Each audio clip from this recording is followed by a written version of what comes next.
la voluntad de Dios escrita en el interior. Entonces, al ver este título, este mensaje que Dios me puso, me fui a el alfabeto que tenemos en la Biblia. En la Biblia está un salmo que es con el que los niños hebreos aprenden las letras hebreas. Y es muy conocido como el alfabeto, ¿no? Porque además está escrito en acróstico. Entonces cada letra, por lo menos la primera que es el alfa, entonces todos los versos de esa primera sección, si ustedes se han leído el Salmo 119, que tiene como una letrica arriba separando, tiene 175 versículos en total, pero cada frase comienza con esa letra, con la A, en el caso de ellos que es la alfa, luego la beta y así siguen el bet, que es la B hebrea. Pero entre el versículo 1 y el versículo 11 se encuentran 8 palabras claves que quedaron allí cifradas, y con esas palabras nosotros podemos entender el resto del Salmo. Cada vez que vemos una de esas palabras en el Salmo, la cambiamos por el significado y cobra sentido entonces la comprensión de este Salmo. Para conocer cuál es la voluntad de Dios que está escrito en el ser interno de cada uno de nosotros, necesitamos aprender a leerla. Y para eso Dios dejó en su palabra un registro lo suficientemente amplio como para no pasar desapercibido, para decirnos: aquí hay un código que quiero que ustedes tengan para que puedan descifrar el código con el cual venimos nosotros del cielo. Amén. Entonces empezamos. La primera palabra clave es ley. Ley en hebreo es Torah y significa instrucción. Así como cuando un fabricante hace un aparato y manda las instrucciones de uso. Dios hizo este aparato y nos dio las instrucciones de uso. Esa es la ley. La segunda palabra clave es testimonios. Y esto se refiere, miren qué interesante, a las reglas de conducta que atestiguan la voluntad de Dios. Estas son las reglas de comportamiento que permiten que exista un testimonio de que nosotros estamos siguiendo la voluntad de Dios. La tercera palabra clave es preceptos. Esta palabra ya significa son las normas personales que el ser humano tiene que obedecer.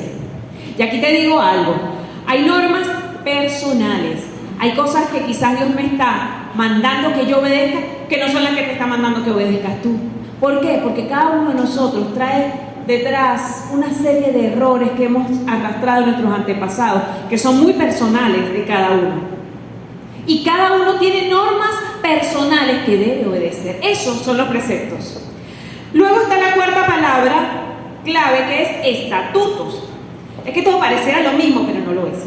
Estatutos son las normas de conducta que rigen al individuo, pero ante la sociedad. ¿Cuáles son esas normas de nuestro comportamiento ante la sociedad donde nos encontramos, donde Dios nos ha plantado? Y está la quinta palabra clave, que es mandamientos. Mandamientos se refiere a las leyes divinas, es decir, a las instrucciones que recibimos en el Espíritu cuando éramos uno con Él, en Él, y formábamos parte de esa divinidad. Esa instrucción que recibimos allá, espiritual, esos son los mandamientos. No es lo mismo. Vamos a ir luego decodificando. Juicios es la sexta palabra. Y juicios, ¿saben qué quiere decir? Son las normas de rectitud para respetar los derechos del prójimo.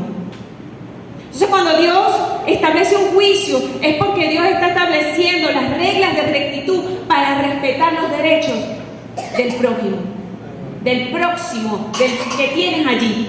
Esos son los juicios. Y la séptima palabra es palabra. Palabra se refiere, la palabra hebrea es daban, y se refiere expresamente a la voluntad de Dios. Cuando vemos palabra, es porque se refiere a cuál es la voluntad de Dios. Y esto me hizo aquí un paréntesis. Jesús dice en Juan 1:1 que el verbo la palabra se hizo carne y estuvo entre nosotros. Es decir, la voluntad de Dios se hizo carne y estuvo entre nosotros para mostrarnos cuál era su voluntad. ¿Cuál era su voluntad? A ver, que desde la condición más baja, hecha menor que los ángeles, llegáramos hasta lo más alto, que es ser uno con Él. Allí tenemos la voluntad de Dios expresada en un humano que estuvo aquí entre nosotros. Nadie como Él. Y la octava palabra clave es dichos. Cuando te habla de dichos, es como la versión poética de palabra, de la banda, pero se refiere al resumen de todo el discurso divino. De todo esto que Dios quiere, son sus dichos. ¿Ok? Entonces, cada que yo lea, esas son las 8 palabras clave. Repítemelas una a una y que alguno de ellos haga el ejercicio de confesarlo. Ok. Ley, instrucción. Instrucción. Segunda, testimonios.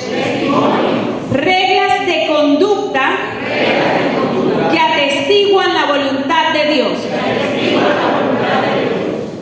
3, preceptos. Normas personales que el ser humano tiene que obedecer. Cuarto, estatutos. Normas de conducta que rigen al individuo ante la sociedad. Mandamientos. Leyes divinas. Sexto, juicios. Normas de rectitud para respetar los derechos del prójimo. Séptima, palabra, la voluntad de Dios. Y octava, dichos, el resumen del discurso divino. Amén.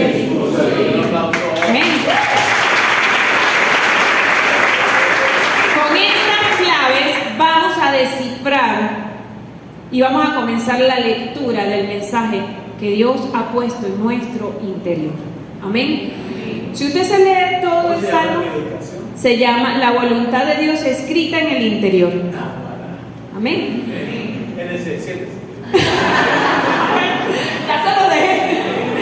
Si ustedes se leen el salmo completo y cambian estatutos por normas de conducta que rigen y así, van a irlo comprendiendo de una manera distinta. Ahora, yo selecciono algunos versículos como para no dejarlos así, pues. El versículo 24 dice: sí, yo me deleito en tus testimonios. Es decir, sí, yo me deleito en las reglas de conducta que atestiguan la voluntad de Dios. Escuchen esto: porque ellos son los hombres de mi consejo.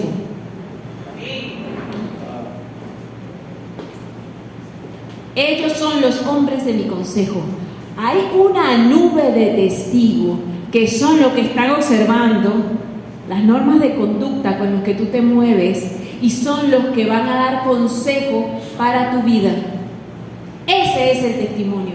No es que otro vea y diga: ay, mira, este como que es evangélico. No, ese no es el testimonio. El testimonio es ante una nube de testigos, los hombres que pasan a ser tus consejeros, porque en ese consejo de varios que hay sabiduría, por tu andar recto delante de Dios.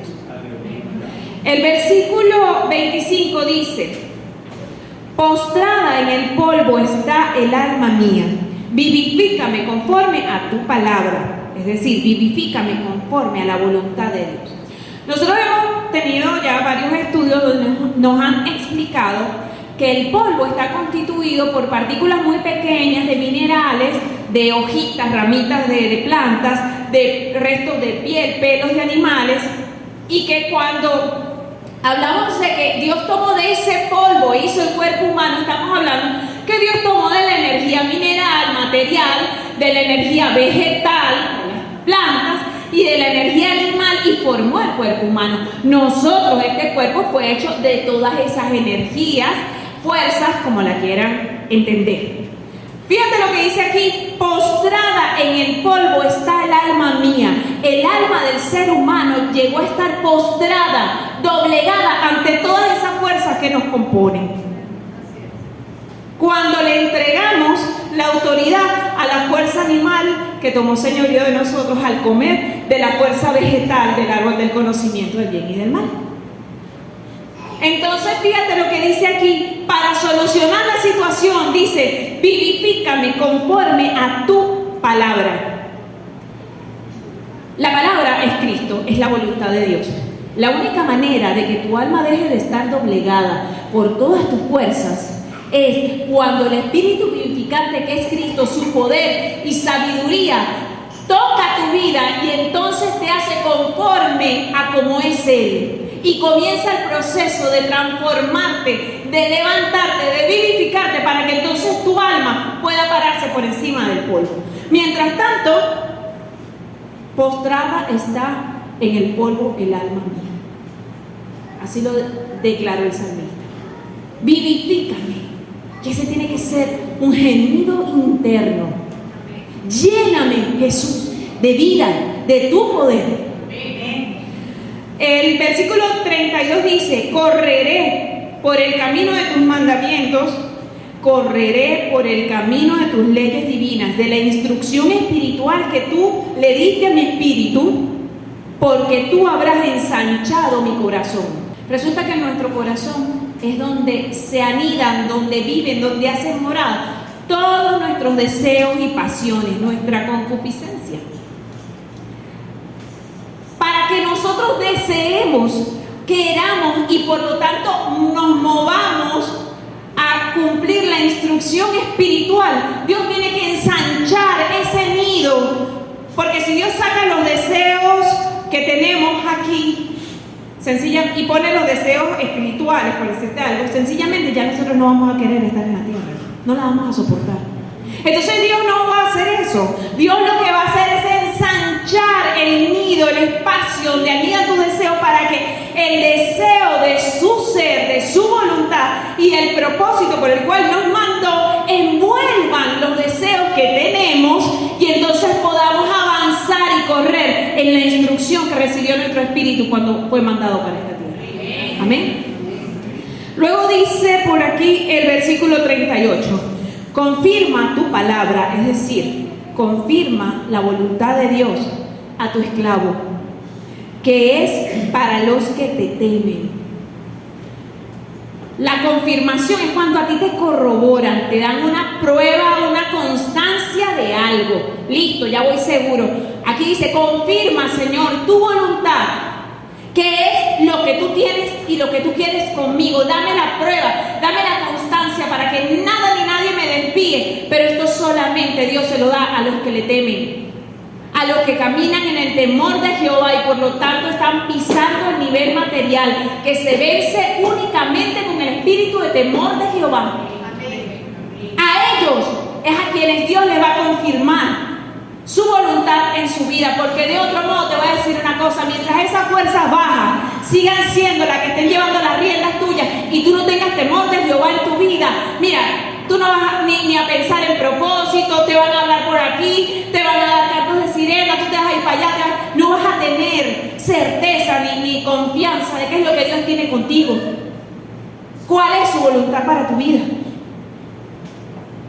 Sigue el versículo 52 y nos dice: recordando tus antiguos mandamientos, recordando tus antiguas leyes divinas. Mira, recordando esa instrucción que recibí por allá cuando estaba en la eternidad. Oh Jehová, quedé consolado. ¿Sabes qué? Estar aquí en medio de esta tierra, en medio de estas circunstancias donde aquí toda esta cosa está tan ruda y es todo tan fuerte. El martes nos reíamos, ¿no? Porque un predicador decía en la escritura: varón experimentado en dolores y quebrantos. Él decía: eso debe ser aplicado a los venezolanos, experimentados en quebrantos, en dolores. Pero ¿sabes qué? Únicamente cuando tú comienzas a hacer memoria, cuando tú comienzas a recordar la instrucción que recibiste en el cielo, por allá, ante desde que este cuerpo fuera formado para venir a esta tierra, es que aquí puedes tener consolación, es que el Espíritu Santo puede posar en ti, y el Espíritu Santo es quien trae la gracia de Dios para que en medio de nuestras circunstancias adversas podamos salir bien. Él es el consolador. No hay consuelo, sino es porque el Espíritu Santo viene y reposa sobre nosotros. Luego dice el versículo 54, tus estatutos, es decir, tus normas de conducta que rigen al individuo ante la sociedad, han venido a ser mis salmos en la morada de mi peregrinación. Fíjate tú, los salmos eran poemas o cánticos para ser interpretados con instrumentos. Entonces el libro de los Salmos era el cancionero, como sabemos, para ser interpretado con instrumentos. De hecho hay acotaciones al principio de algunos salmos donde te dicen con qué instrumento se iba a tocar. Entonces aquí dice que tus estatutos, es decir, las normas de conducta que rigen al hombre ante la sociedad, han venido a ser mis salmos aquí en la morada de mi peregrinación, en este cuerpo temporal que tengo. Es decir, que los estatutos, las normas de conducta ante la sociedad tienen que sonar en este instrumento, en esta morada que Dios nos ha dado temporal. Y es así como la sociedad va a saber cómo se deben conducir. Cuando aquí en ti suene, se manifieste en este instrumento la conducta que debe tener la sociedad. No cuando tú vas y haces lo mismo que la sociedad está haciendo y te dejas, no, tú tienes que, esos estatutos son el salmo de este instrumento que Dios te ha dado. Esas partituras, para que aquí, en este instrumento, se manifiesten, suenen, porque la partitura está allí hasta el momento que suena a través de un instrumento que se puede manifestar y se hace audible, disfrutable. El versículo 55 y 56 dice: recuerdo en la noche tu nombre, oh Jehová, y deseo guardar tu ley. Es decir, y deseo guardar tu instrucción. Esto me ha sucedido porque he guardado tus preceptos, es decir, porque he guardado las normas personales que el ser humano tiene que obedecer. Fíjate esto. Porque yo he guardado las normas personales que tengo que obedecer, que Dios me ha dicho. Por esa razón es que cuando llega la noche en mi vida, cuando llega el momento de la prueba, cuando llega el momento de la dificultad, yo deseo seguir la instrucción de Dios. Me provoca y lo que quiero es seguir. Ay, ¿qué es lo que Dios me dijo? ¿Cuáles son? ¿Qué es lo que Dios? Por esa razón. Porque la mayoría, el común denominador es que en el momento de prueba la gente lo que hace por la desesperación es todo menos seguir la instrucción que Dios ha dado. Pero para que ese deseo esté en nosotros es porque diariamente estamos siguiendo, guardando sus estatutos. Mira, lo que Dios te dijo a ti que hicieras, esas normas de conducta personales, eso que Dios te ha dicho a ti que tú no hagas y que debes obedecer. El versículo 57 dice: mi porción es Jehová. He resuelto guardar tus palabras. He resuelto guardar tu voluntad. Esta palabra, mi porción, en hebreos hace referencia a cuando algo se divide y la parte que le toca, o que se echan suerte, y la parte que te toca a ti, esa es tu porción. Mi porción, de la división que hubo, mi porción es Jehová. Y por esa razón he resuelto guardar tu voluntad. Allí guardar, la palabra guardar se refiere a cercar, así como con espinos, proteger. Porque yo estoy consciente que cuando Dios le repartió una parte me corresponde a mí, es que yo he resuelto cercar, proteger la voluntad de Dios en mi vida, y por eso no voy a dejar que los vientos que vengan a azotarme me desvíen de ella. Porque yo estoy consciente que lo que a mí me han dado ha sido un tesoro que está metido en este vaso de barro, y por esa razón yo guardo y protejo que nada ni nadie toque la voluntad de Dios para mí. Amén.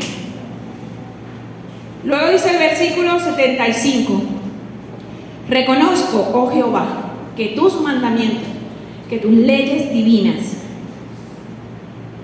son justos, que con razón me has afligido. Mira tú llegar a esta conciencia.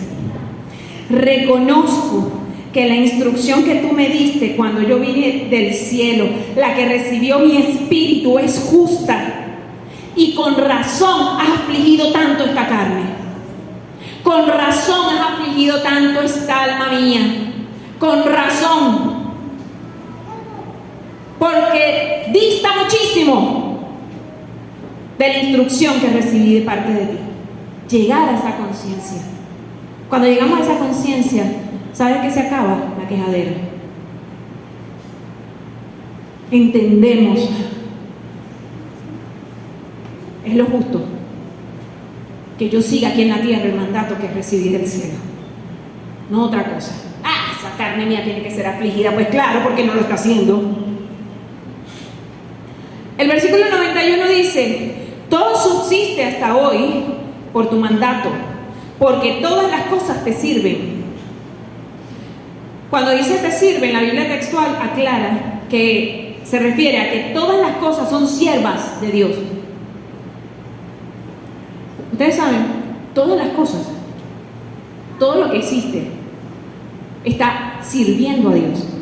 Ahora yo te pregunto, ¿todas las cosas nos están sirviendo a nosotros? Porque a Dios ninguna se le subleva. Todas están sirviendo, más Señor, todas. Cuando a nosotros en nuestras vidas no está sucediendo, hay que ver cuánto de Dios está en nosotros.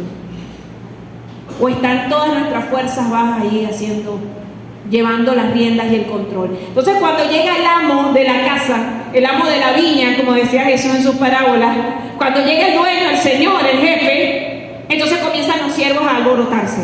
Cuando tú estás aquí haciendo tu ejercicio, con el aventador de Dios que está en su mano, está el jefe, está el amo, entrando y empezando a sacudir a todos esos siervos para que, ¿qué pasó? ¿Qué pasó? ¿Qué hacen ustedes aquí? Ustedes no son los que están mandando, quien mando soy yo.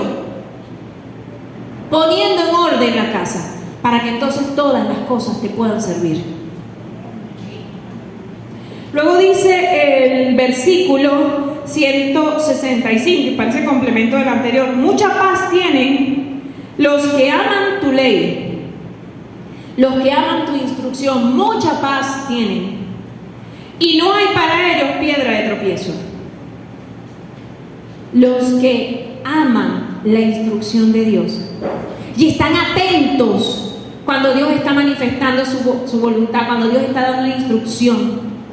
Y entonces aquí, domingo a domingo, cuando se da una instrucción, están allí pendientes porque la aman, porque no se pueden perder una palabra, una instrucción que Dios está dando. Y entonces, antes de que pasen 24 horas, porque el cerebro pierde como el 60% de lo que, científicamente hablando, de lo que escuchaste, vuelven y la escuchan otra vez.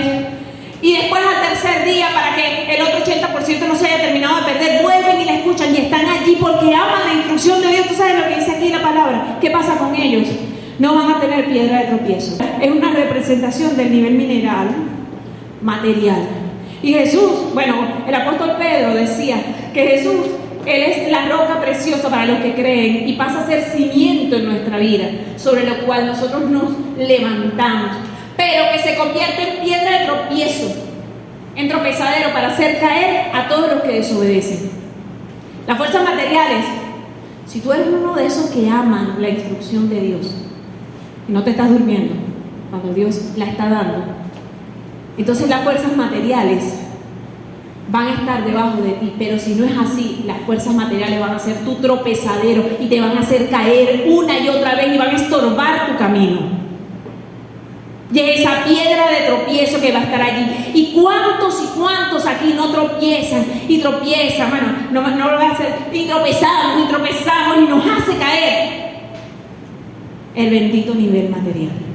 Y dígame, esa cosa material, así como rectangular, verdecita, que llaman dólar, ¿cómo nos hace tropezar y caer? Que llaman dólar. El dolita. Como yo escuché una vez el guaripete. Dios mío, es de los margariteños, somos casos.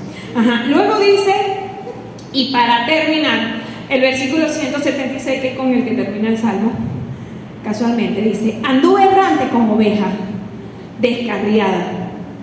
Busca a tu esclavo, porque no he olvidado tus mandamientos, no he olvidado tus leyes divinas, no he olvidado la instrucción que me diste en el cielo. ¿Tú sabes qué pasa? Que las ovejas no tienen sentido de localidad. Si una oveja se pierde, perdida se quedó, porque ella no tiene el sentido de orientación para regresarse otra vez al rebaño. Por esa razón vemos tantas veces en la Biblia la imagen del pastor que tiene que ir a buscarla, porque ella no se regresa sola. No es como los salmones que se vuelven al sitio donde nacieron, o el sentido de orientación que tienen los perros. No, las ovejas no.